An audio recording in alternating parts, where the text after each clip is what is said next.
Dari waktu itu, Ana jadi lebih semangat untuk belajar bahasa Indonesia. Karena Ana percaya dakwah itu harus disampaikan dengan bahasa yang bisa dicerna dan bisa dipahami oleh pemirsa. Masya Allah. Bapak Ibu yang dimuliakan oleh Allah Subhanahu Wa Taala. Sebelum kita mulai hari ini, insya Allah kita tidak lama-lama juga. Tapi sebelum kita mulai, saya ingin mengingatkan diri sendiri dan mengingatkan Bapak Ibu dengan satu hal. Satu hal yang paling penting dalam agama kita ini. Rasulullah Shallallahu Alaihi Wasallam bersabda, "Innamal a'malu binniyat wa innama likulli imri'in ma nawa." Sesungguhnya setiap amalan itu tergantung niatnya dan setiap orang mendapatkan balasan sesuai apa yang dia niatkan. Perhatikan di sini Bapak Ibu. Hadis ini dinilai oleh para ulama sebagai sepertiga agama. Coba bayangkan, kita ini kalau mau belajar ilmu syar'i, S1, S2, S3 dan itu pun masih sedikit sekali. Ilmu syar'i yang belum dipelajari walaupun sudah S3 itu masih sedikit sekali, ya. Taib. Ilmu satu hadis saja dinilai oleh para ulama sebagai sepertiga agama Islam. Sepertiga ilmu syar'i kita dapat dalam satu hadis, yaitu hadis niat. Sesungguhnya setiap amalan tergantung niatnya dan setiap orang mendapatkan balasan sesuai apa yang dia niatkan. Perhatikan di sini Bapak Ibu, kita ini dapat balasan sesuai apa yang kita niatkan atau sesuai apa yang kita kerjakan? Yang mana? Sesuai apa yang kita niatkan. Mau kasih contoh? Contoh pertama misalnya, orang yang mau umrah, dia pengen umrah, dia niat untuk umrah, tapi qadarullah dari segi ekonomi dia belum mampu untuk langsung berangkat. Jadi dia ikhtiar, nabung, dan dia doa kepada Allah. Setiap hari dia doa kepada Allah Subhanahu Wa Taala, tapi qadarullah ajalnya datang sebelum dia bisa umrah. Kira-kira dia dapat pahala umrah enggak? Dapat, Masya Allah. 100% sama seperti orang yang sudah berangkat umrah. Taib, satu orang lagi contoh yang kedua. Dia mau umrah, dia dari segi ekonomi mampu, dia langsung berangkat. Sudah naik pesawat, sudah tawaf, sudah sa'i, sudah tahallul, sudah pulang ke Indonesia. Tapi ternyata niatnya bukan umrah. Niatnya adalah pamer fasilitas mewah umrahnya. Kira-kira dia dapat pahala umrah enggak? Tidak dapat sama sekali. Perhatikan, ini contoh yang luar biasa. Orang yang belum pernah keluar dari Indonesia, belum berangkat umrah, tetap dihitung baginya pahala umrah. Dan orang sudah berangkat, tidak dapat pahala umrah karena niatnya bukan lillahi ta'ala. Jadi Bapak Ibu, sebelum kita mulai kajian kita hari ini, Ana mau bertanya kepada Bapak Ibu, niatnya apa hadir kajian hari ini? Niatnya talabul ilmi, mencari ilmu, mencari ridha Allah Subhanahu Wa Taala. Kita datang hari ini tujuan kita satu, yaitu mencari ridha Allah Subhanahu Wa Taala, mengenal Nabi Muhammad Sallallahu Alaihi Wasallam, merayakan dan memperingati hari kelahiran Nabi Muhammad Sallallahu Alaihi Wasallam. Masya Allah. Tahu Bapak Ibu pernah dengar nggak tentang orang namanya Abu Lahab? Pernah? Abu Lahab itu sangat membenci Islam dan sangat memusuhi Islam dan sangat merugikan Islam dan sangat merugikan Nabi Muhammad dan sahabat. Tapi Abu Lahab itu saat di hari Nabi Muhammad sallallahu alaihi wasallam lahir, dia duduk di rumahnya. Tiba-tiba dia dapat kabar bahwa Nabi Muhammad lahir oleh seorang hamba sahaya punya dia namanya Thuwaibah. Thuwaibah masuk ke tempat Abu Lahab dan mengatakan kepada Abu Lahab, Muhammad telah lahir atau keponakanmu sudah lahir. Dia senang sekali dengan kelahiran Nabi Muhammad SAW. Kemudian dia membebaskan Suwaibah. Suwaibah tidak lagi hamba sahaya, sudah jadi orang merdeka.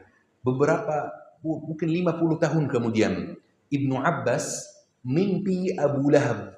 Kemudian Ibnu Abbas bertanya kepada Abu Lahab, bagaimana kondisimu sekarang? Kata dia, saya masuk neraka. Tetapi setiap hari Senin, azab saya diringankan oleh Allah Subhanahu Wa Taala karena saya senang dengan kelahiran Muhammad Sallallahu Alaihi Wasallam. Masya Allah. Perhatikan, orang kafir membenci Islam, membenci Nabi Muhammad, merugikan Islam, merugikan Nabi Muhammad, tapi karena senang sebentar saja dengan kelahiran Nabi Muhammad Sallallahu Alaihi Wasallam di hari Senin, setiap hari Senin di neraka, azabnya diringankan oleh Allah Subhanahu Wa Taala. Bagaimana dengan kita, orang Muslim yang mencintai Nabi Muhammad, yang mengikuti sunnah Nabi Muhammad, yang mengikuti perintah Nabi Muhammad, mengikuti perintah Al-Quran. Bagaimana kalau kita senang dengan kelahiran Nabi Muhammad? Masya Allah, ini pasti pahalanya luar biasa. Ini pasti derajat kita akan ditinggikan oleh Allah Subhanahu Wa Taala. Orang yang kafir saja azabnya diringankan karena senang dengan kelahiran Nabi Muhammad sallallahu alaihi wasallam. Bapak Ibu, Nabi Muhammad sallallahu alaihi wasallam memberikan kita satu cara agar kita bisa dekat dengan beliau di hari akhir. Satu cara yang luar biasa. Rasulullah sallallahu alaihi wasallam, perhatikan, buat kita semua yang ingin dekat dengan Nabi Muhammad di hari akhir, ini caranya. Dari Nabi Muhammad sallallahu alaihi wasallam langsung. Nabi Muhammad sallallahu alaihi wasallam bersabda, "Inna aqrabakum minni majlisan yaumal qiyamah ahasinakum akhlaqan." Orang yang paling dekat tempat duduknya dengan saya di hari akhir, siapa? Ahasinakum akhlaqan. Orang yang paling baik akhlaknya di antara kalian. Masya Allah. Cara yang utama agar kita bisa dekat dengan Nabi Muhammad di hari akhir adalah memperbaiki akhlak kita. Wallahi, akhlak kita ini sebuah amalan, akhlak yang baik, sikap yang baik, perilaku yang baik. Sebuah amalan yang kadang-kadang mengalahkan pahala tahajud dan puasa. Bayangkan, pahala tahajud dan puasa kadang-kadang lebih sedikit pahalanya dibanding pahala akhlak yang baik. Berakhlak sesuai akhlak Nabi Muhammad sallallahu alaihi wasallam. Rasulullah sallallahu alaihi wasallam Rasulullah bersabda, innal mar'a la yablughu bihusni khuluqihi ma la yablughu as-sha'im al-qa'im. Orang bisa mencapai derajat yang tidak bisa dicapai oleh ahli puasa dan ahli tahajud hanya dengan akhlak baiknya. Coba bayangkan, orang yang punya akhlak yang baik itu bisa mencapai sebuah derajat yang tidak bisa dicapai oleh ahli tahajud dan ahli puasa. Hanya karena akhlaknya sama seperti akhlak Nabi Muhammad sallallahu alaihi wasallam. Masya Allah, akhlak yang baik ini yakni sebuah amalan yang wallahi luar biasa pahalanya. Rasulullah sallallahu alaihi wasallam bersabda, "Ma min syai'in athqalu fil mizan min husnil khuluq." Tidak ada sesuatu yang lebih berat dalam timbangan dibanding akhlak yang baik. Gimana dengan tahajud Syekh? Lebih tinggi akhlak yang baik. Gimana dengan puasa sunnah Syekh? Lebih tinggi akhlak yang baik. Gimana dengan sedekah Syekh? Lebih tinggi akhlak yang baik. Ini kata Nabi Muhammad sallallahu alaihi wasallam. Masya Allah. Ibu-ibu, bagaimana caranya kita bisa meniru akhlak Nabi Muhammad sallallahu alaihi wasallam? Caranya satu. Caranya adalah memperbaiki lidah kita. Memperbaiki apa yang keluar dari lidah kita, insya Allah langsung akhlak kita baik. Kenapa? Karena kadang-kadang lidah kita ini membawa kita ke surga, dan kadang-kadang lidah bisa membawa ke neraka juga. Rasulullah SAW bersabda, "Inna akhwafu ma akhafu alaikum hadha." Sesungguhnya hal yang paling aku takutkan bagi kalian ini. Rasulullah pegang lidahnya. Kenapa? Karena Bapak Ibu, lidah ini kita bisa gunakan untuk zikir. Kita bisa gunakan untuk bersalawat. Kita bisa gunakan untuk baca Al-Quran. Kita bisa gunakan untuk mengatakan yang baik kepada orang lain. Dan kita bisa gunakan juga untuk gosip. Benarkah? Kita bisa gunakan juga untuk menyakiti orang lain.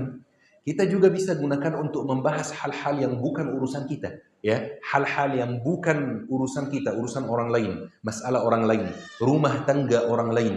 Rasulullah SAW memberi jaminan kepada orang yang mau masuk surga. Kata Rasulullah, "Idman li ma baina faghdayka wa lihyayka admanu lakal jannah." Kata Rasulullah, jamin kesucian dua tempat ini di badanmu, aku jamin surga bagimu. Perhatikan hadisnya. Kata Rasulullah, jamin kesucian dua tempat ini di badanmu, aku jamin surga bagimu. Dua tempat itu apa? Kata Rasulullah, apa yang ada di antara kedua rahang kita dan apa yang ada di antara kedua kaki kita. Kata Rasulullah, jaga kesucian dua tempat ini, kemaluan dan lisan, aku jamin surga bagimu. Ketika Rasulullah SAW mengatakan kata jamin, Rasulullah tidak berlebihan. Ini benar-benar Rasulullah menjamin surga bagi orang yang menjaga dua kesucian dua tempat ini. Kemaluan, maka malu maksudnya apa? Maksudnya tidak mendekati wanita yang non mahram, tidak mendekati pria yang non-mahram, tidak chatting dengan lawan jenis tanpa tujuan yang jelas, tidak melihat foto-foto dan video-video yang tidak boleh dilihat, tidak mendengar kata-kata romantis dari orang yang seharusnya kita nggak dengar dari dia kata-kata romantis, tidak terlalu akrab dengan lawan jenis. Ya, ini semuanya menjaga kesucian kemaluan. Taib. Yang kedua, menjaga kesucian lidah kita. Tidak membahas urusan orang lain, tidak ghibahin orang lain, tidak gosipin orang lain, tidak menyakiti orang lain. Bapak Ibu, saya mau menyampaikan sebuah cerita. Cerita yang terjadi di zaman Rasulullah sallallahu alaihi wasallam. Ana sebut cerita ini sebagai cerita horor. Kok bisa? Emang ada horor di zaman Rasulullah? Ada. Nanti Bapak Ibu bakal tahu kenapa ana sebut cerita ini cerita horor. Cerita ini ana sudah menyampaikannya ratusan kali. Alhamdulillah sudah 8 tahun berdakwah. Setiap hari berdakwah minimal 2 atau 3 masjid. Itu selain dakwah yang online. Kalau Bapak Ibu buka YouTube dan IG, alhamdulillah jumlah orang yang menonton dakwah kami di YouTube itu lebih dari 1 juta orang. Ana udah menyampaikan hadis ini, cerita ini ratusan kali. Dan setiap kali ana menyampaikannya, ana merasa takut. Coba dengar cerita ini ibu-ibu, dan ini penting sekali buat kita semua, khususnya buat ibu-ibu. Buat semua orang, tapi khususnya buat ibu-ibu. Ada satu wanita yang tinggal di zaman Rasulullah SAW. Jadi dia tinggal sezaman dengan Rasulullah, tinggal di kota Madinah. Wanita itu termasuk ahli ibadah yang luar biasa.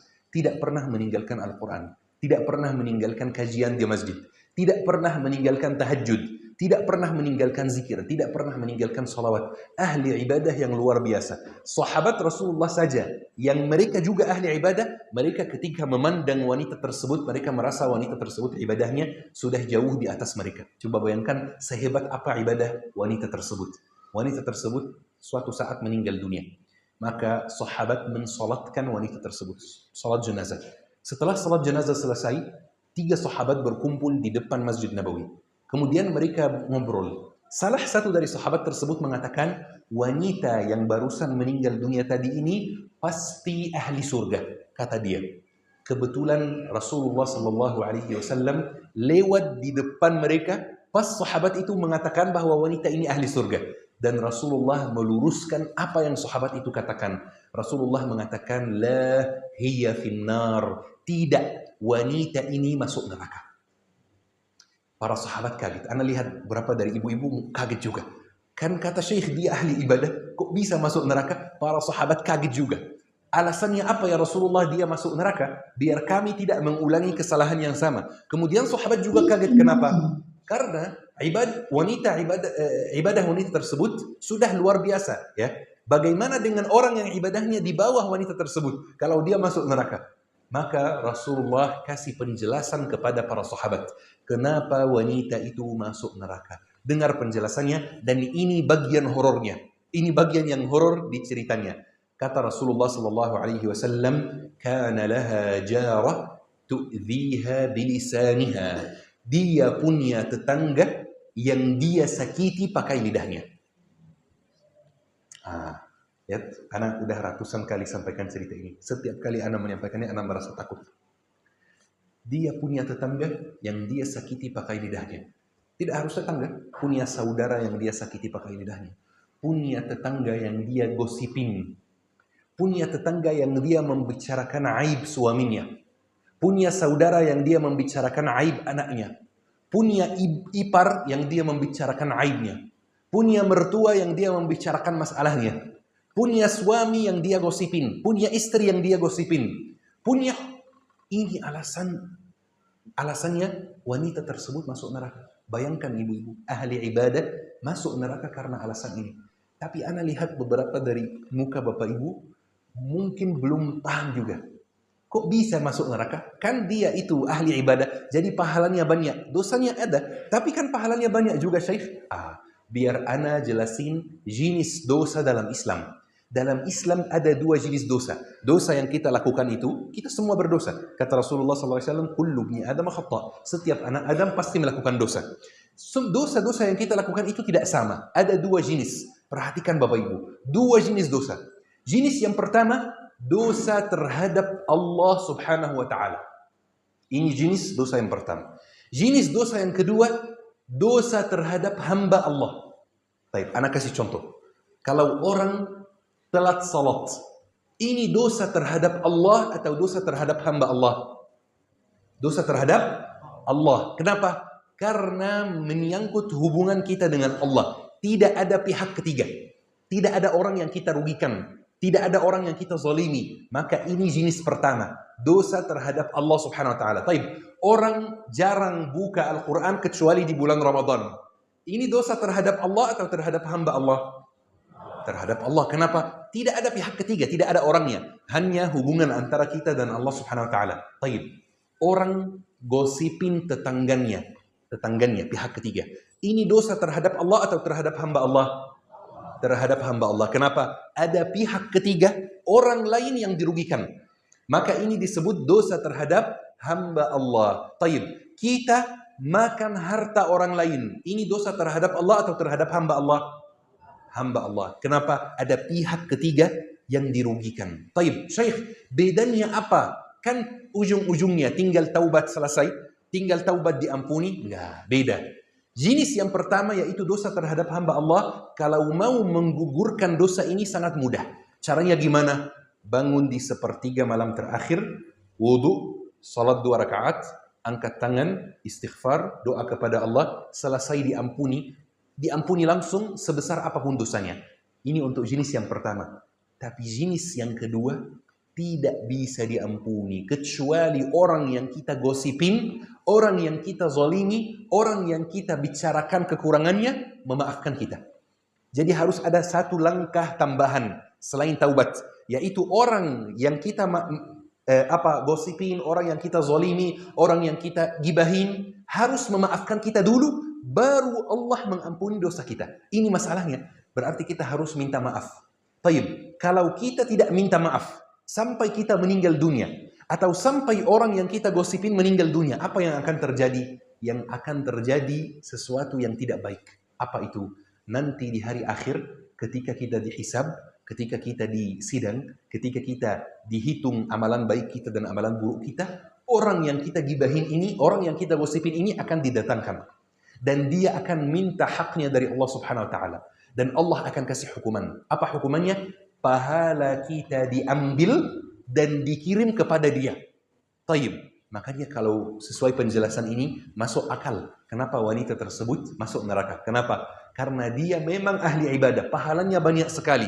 Tetapi orang yang dia gibahin banyak sekali juga. Orang yang dia gosipin banyak sekali juga. Orang yang dia sakiti hatanya dengan lisannya banyak sekali juga. Semua orang itu datang di hari kiamat mengadu kepada Allah subhanahu wa ta'ala. Dan semuanya ambil pahalanya sampai pahalanya habis. Tetapi sayangnya setelah pahalanya habis, masih ada orang yang mengadukan dia kepada Allah subhanahu wa ta'ala. Maka dosa orang yang dia zalimi diambil dan dikirim kepadanya. Jadi hasilnya totalnya apa? Totalnya dia tidak punya pahala sama sekali, dia punya dosa saja. Makanya walaupun dia ahli ibadah, dia masuk neraka. La ilaha illallah. Ini harus bikin kita khawatir ya. Kenapa? Karena ghibah, gosip di zaman kita ini bukan hanya dosa lisan, tetapi dosa jempol. Kenapa? Karena kita sekarang bisa gosip dan ghibah di WA. Betul nggak ibu-ibu? Khususnya di grup-grup WA. Sekarang banyak sekali grup WA. Grup Ta'mir Masjid. Grup alumni SMA. Grup alumni kampus ini. Grup kantor. Grup ibu-ibu pengajian. Grup MT. Grup RW. Grup RT. Banyak sekali grup. Dan kadang-kadang isinya ghibah. Membicarakan urusan orang lain. Membicarakan aib orang lain. Membicarakan hal-hal yang bukan urusan kita. Makanya saya mau tanya kepada Bapak Ibu. Tapi tolong jawab dengan jujur. Jawab dengan jujur di dalam hati. Tidak perlu kasih tahu jawaban ini kepada orang lain. Kapan terakhir kali Bapak Ibu gosipin seseorang? Syekh setengah jam yang lalu. Gosipin Syekh sendiri. Ya. Benar. Jawab pertanyaan ini. Kapan terakhir kali Bapak Ibu gosipin seseorang? Jawab di hati dengan jujur. Kapan terakhir kali? Kira-kira terakhir kali ibu gosipin suami, misalnya ketika ibu ngobrol sama teman dekatnya. ngobrol sama bistinya, ngobrol sama ibunya. Ibu cerita, suami saya begini dan begini dan begini ya. Kapan terakhir kali bapak gosipin seseorang? Mungkin gosipin istrinya ketika bapak ngobrol sama teman kantor. Bapak cerita bahwa istrinya rewel, bahwa istrinya marah-marah terus, istrinya minta banyak permintaan dan lain-lain. Kapan terakhir kali kita gosipin seseorang? Bapak Ibu, solusinya satu ya. Solusinya satu. Kita sudah sepakat. Ada jenis dosa yang pertama, ada jenis dosa yang kedua. Dosa yang pertama mudah diampuni insya Allah. Masalahnya jenis dosa yang kedua ini harus kita minta maaf dulu, nggak ada jalan lain. Tidak ada jalan lain. Harus datangi orangnya atau kirim pesan kepada orangnya minta maaf. Syekh, berat sekali minta maaf. Berat sekali rasanya minta maaf. Apakah ada solusi lain? Saya mau tanya kepada Bapak Ibu, lebih berat mana? Kita minta maaf atau pahala kita habis di hari akhir? Lebih berat mana? Minta maaf lebih berat. Saya rasa pahala kita habis lebih berat ya. Ketika kita pahala yang kita kumpulkan sepanjang umur kita, kita lihat pahalanya habis di depan mata kita, itu lebih berat dari minta maaf. Jangan sampai Bapak Ibu, kita ini susah-susah ibadah, tapi pahala ibadah kita diambil oleh orang lain. Jangan sampai kita susah-susah bangun tahajud, tapi pahala tahajud kita diambil oleh orang lain. Jangan sampai kita susah-susah sedekah, tapi pahala sedekah kita diambil oleh orang lain. Bapak Ibu, kalau kita pernah gibahin seseorang, kita wajib minta maaf. Supaya pahala kita tersimpan buat kita. Supaya pahala kita tidak diambil oleh orang lain. Kalau tidak bisa minta maaf secara langsung, bisa minta maaf di WA, tidak ada masalah. Wahai fulan, saya minta maaf. Tapi bagaimana caranya minta maaf? Jangan terlalu spesifik. Maksudnya apa? Jangan bilang kepada dia, wahai fulan, bulan lalu jam 12 siang saya pernah caci maki kamu. Jangan. Nanti dia nambah marah malah, ya. Nanti dia nggak bisa maafin kita. Minta maaf yang umum saja. Maksudnya apa? Maksudnya, wahai fulan, saya minta maaf jika ada kata-kata yang salah yang keluar dari mulut saya. Cukup itu saja, selesai. Kalau dia sudah maafin, khalas, selesai insya Allah. Supaya apa? Supaya pahala kita tersimpan buat kita. Bapak Ibu, beberapa bulan yang lalu, ana ngisi kajian di Jakarta. Kemudian kajian ini topiknya adalah ghibah. Setelah selesai kajian, ada seorang ibu yang tanya kepada saya. Tapi beliau tanya sambil nangis. Saya tunggu beliau tenang dulu sampai beliau berhenti nangis. Kata beliau, Syekh, dulu saya sering gibahin ibu saya. Dulu saya sering menyakiti ibu saya pas saya masih remaja.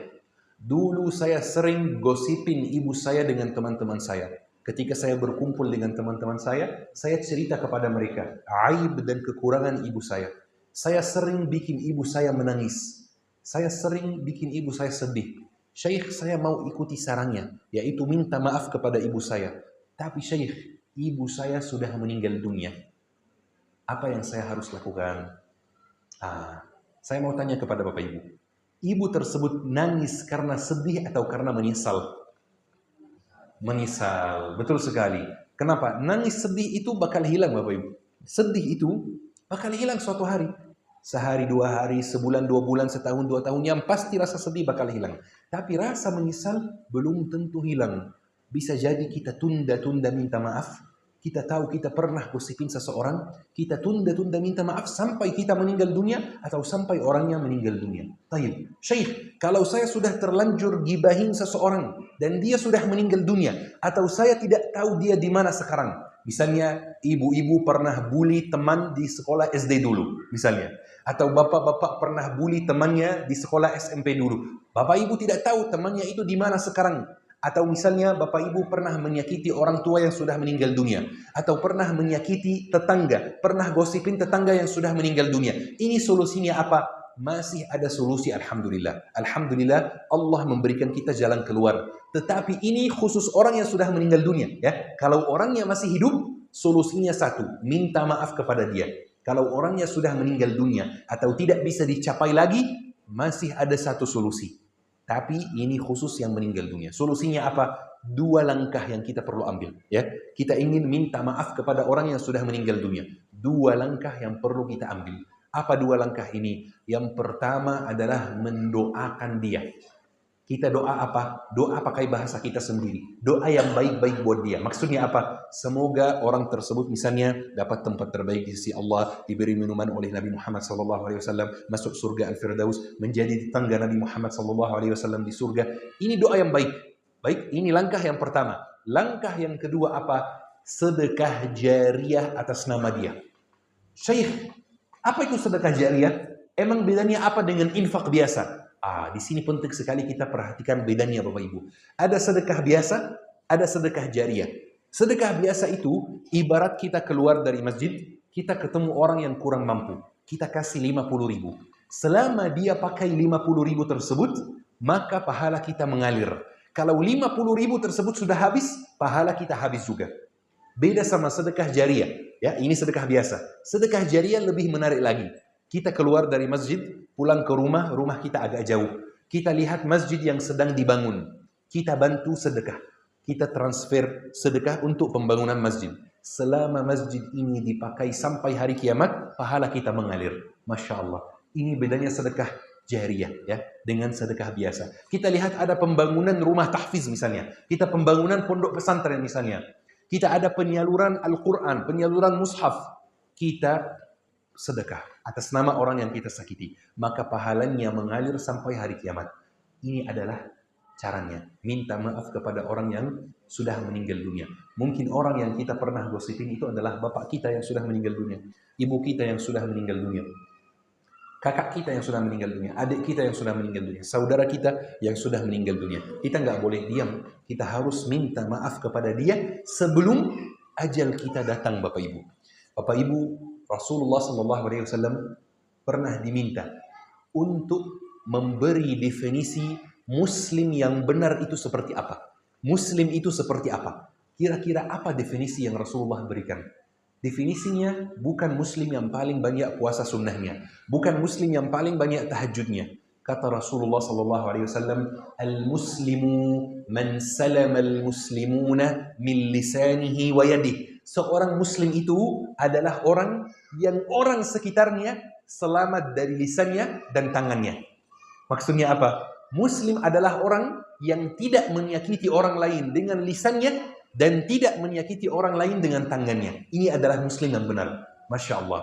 Makanya Bapak Ibu, langkah pertama kalau kita benar-benar mencintai Rasulullah SAW, langkah pertama adalah memperbaiki akhlak kita, meniru akhlak Rasulullah SAW. Ini hadiah terbaik yang kita bisa berikan kepada Nabi Muhammad di hari kelahirannya. Ini hadiah terbaik, memperbaiki akhlak kita melalui lisan kita. Masya Allah, tabarakallah. Ibu-ibu masih semangat gak? Sampai jam 12 malam gak apa-apa? Masya Allah. Bapak-bapak masih semangat? Saya kasih satu pertanyaan untuk pemanasannya, atau untuk lebih semangat lagi. Yang bisa jawab saya kasih hadiah. Siap Bapak Ibu? Jumlah sahabat Rasulullah itu banyak sekali. Betul? 100.000 lebih. Bayangkan, jumlah sahabat Rasulullah itu 100.000 lebih. Saya mau salah satu dari Bapak Ibu sebutkan nama 10 sahabat Rasulullah SAW.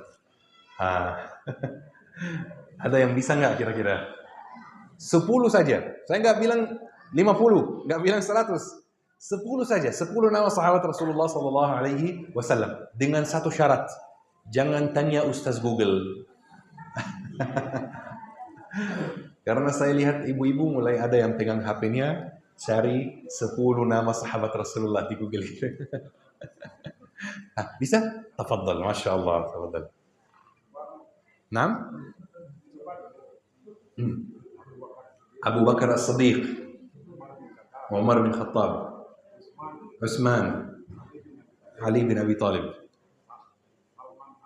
Salman Al-Farisi, sahih. Abu Hurairah, Masya Allah. Khalid bin Walid, Masya Allah. Bilal bin Rabah, Masya Allah. Tinggal 2 lagi. Hamzah bin Abdul Muttalib, sahih.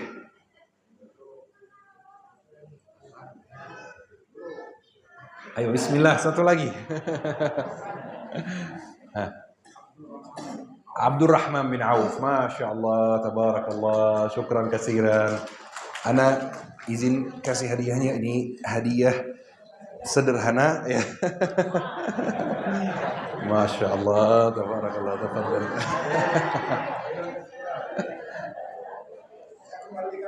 Tamam, tafadhal, Masya Allah.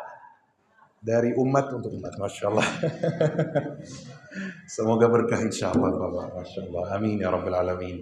Wallahi ana senang Bapak Ibu jika saya bertanya nama sahabat Rasulullah dan ada yang bisa menjawab. Kenapa? Karena kira-kira kalau saya tanya 10 nama artis, ada yang bisa jawab gak? Banyak, betul? Mau 100 pun siap ya. Masya Allah, tabarakallah. Bapak Ibu, ana mau menyampaikan satu hal terakhir di tausiah kita hari ini, di kajian kita hari ini. Saya pernah beberapa bulan yang lalu naik pesawat dari Surabaya ke Makassar. Kemudian saat saya di dalam pesawatnya, saya tertidur. Saya mimpi sebuah mimpi yang bikin ana sedih dan bikin ana senang juga di waktu yang sama. Saya mimpi Rasulullah SAW. Ini bagian yang bikin ana senang. Tapi ada satu bagian yang bikin ana sedih juga. Ana mimpi Rasulullah mendekati saya. Kemudian Rasulullah bertanya kepada saya, apa yang Anda lakukan untuk saudaramu di Palestina? Ana di mimpi, ana terdiam, ana tidak jawab. Rasulullah bertanya kepada saya lagi, apa yang Anda lakukan untuk saudaramu di Palestina? Ana nggak bisa jawab. Rasulullah tanya lagi 3 kali, apa yang Anda lakukan untuk saudaramu di Palestina? Ana terdiam, tidak bisa jawab. Kemudian ana bangun. Ana bangun tidak tahu, ana harus sedih atau senang. Senang karena ketemu Rasulullah di mimpi, atau sedih karena ditanya oleh Rasulullah tapi tidak bisa menjawab. Kemudian ana pikir-pikir, apakah saya benar-benar sudah membantu saudara saya di Palestina? Alhamdulillah, di sini kita bisa makan enak, minum enak, tidur nyaman. Salah satu barang yang sangat berharga di Gaza, salah satu barang yang sangat mahal di Gaza adalah air minum yang kita lihat di depan mata kita.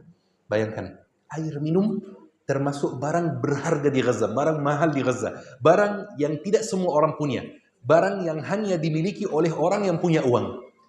Kemudian saya pikir, ya Allah, hidup saya Masya Allah luar biasa nyaman. Tapi saudara kita di Gaza, hidupnya berat sekali, hidupnya sulit sekali. Dan saya dari waktu itu Bapak Ibu memutuskan untuk selalu membahas Gaza di dalam kajian saya. Maupun itu kajian topiknya Palestina atau tidak.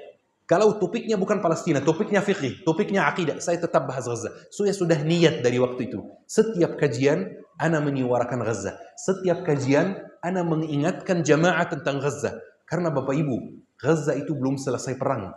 Perang itu mulai 7 Oktober 2023. Dan belum selesai sampai hari ini, hampir 700 hari. 700 hari, jumlah syahidnya tahu berapa Bapak Ibu? Jumlah syahidnya 60.000. Bayangkan 60.000. Atau biar bisa kita membayangkan dengan baik, masjid ini Bapak Ibu kapasitasnya berapa orang kira-kira? Berapa? 500? Kita asumsi 500. Ya, 500 orang. Saya ingin Bapak Ibu membayangkan masjid ini lagi penuh sekali. 500 orang ada di dalam masjid ini. Bayangkan kalau 60.000 syahid yang ada di Gaza itu datang ke tempat kita ini. Kita butuh 120 masjid seperti ini untuk menampung mereka. Bayangkan, ini bukan jamaah biasa, itu syahid. Semuanya meninggal dunia. Semuanya mati syahid. Mayoritas anak kecil. Mayoritas mereka perempuan. Waktu itu dari mimpi tersebut, saya memutuskan setiap kajian, ana khususkan 2 menit, 3 menit, ana bahas Gaza. Walaupun topiknya bukan Gaza. Dan ana di akhir kajian, ana bertanya kepada Bapak Ibu, kalau antum benar di akhirat, sudah ketemu Rasulullah SAW. Kemudian Rasulullah bertanya kepada antum pertanyaan yang sama. Apa yang antum lakukan untuk saudaramu di Palestina? Antum jawab apa? Siapkan jawaban dari sekarang. Karena pertanyaan ini pasti akan disampaikan oleh Rasulullah SAW. Apakah kita bisa memberikan jawaban yang membanggakan? Bikin Rasulullah bangga kepada kita. Iya, ini umatku. Ini pengikutku. Atau kita diam sebagaimana saya diam di mimpi. Saya diam di mimpi. Semoga di akhirat saya nggak diam. Saya bisa menjawab insya Allah.